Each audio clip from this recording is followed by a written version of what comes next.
ഒരപ്പന് 2 മക്കളുണ്ടായിരുന്നു. അപ്പൻ ഒരു ഓഫീസിൽ ജോലി ചെയ്യാൻ, തൻ്റെ ജീവിത പങ്കാളിയും വീട്ടിലുണ്ട്. ഓഫീസിൽ പോകാൻ വേണ്ടി ആ പിതാവ് ഒരു പാൻസ് തയ്പ്പിച്ചു. വീട്ടിൽ കൊണ്ടുവന്ന് നോക്കിയപ്പം 4 വരക്കട നീളം കൂടുതലാണ്. അദ്ദേഹം തൻ്റെ ജീവിത പങ്കാളിയായ ഭാര്യയെ വിളിച്ചിട്ട് പറഞ്ഞു, ഞാൻ ഇന്ന് ഓഫീസിൽ പോയിട്ട് വരുമ്പം നീ എന്ത് ചെയ്യണം, ഈ പാൻസിൻ്റെ 4 വരക്കട നീളം ഒന്ന് മടക്കി തയ്ക്കണം.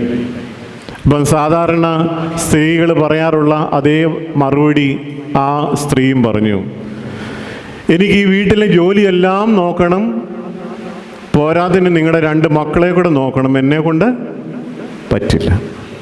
അപ്പോൾ ആ പിതാവ് മൂത്ത മകളുടെ അടുക്കൽ പറഞ്ഞു, നീ കോളേജിൽ നിന്ന് തിരിച്ചു വരുമ്പം ഈ പാൻസിന്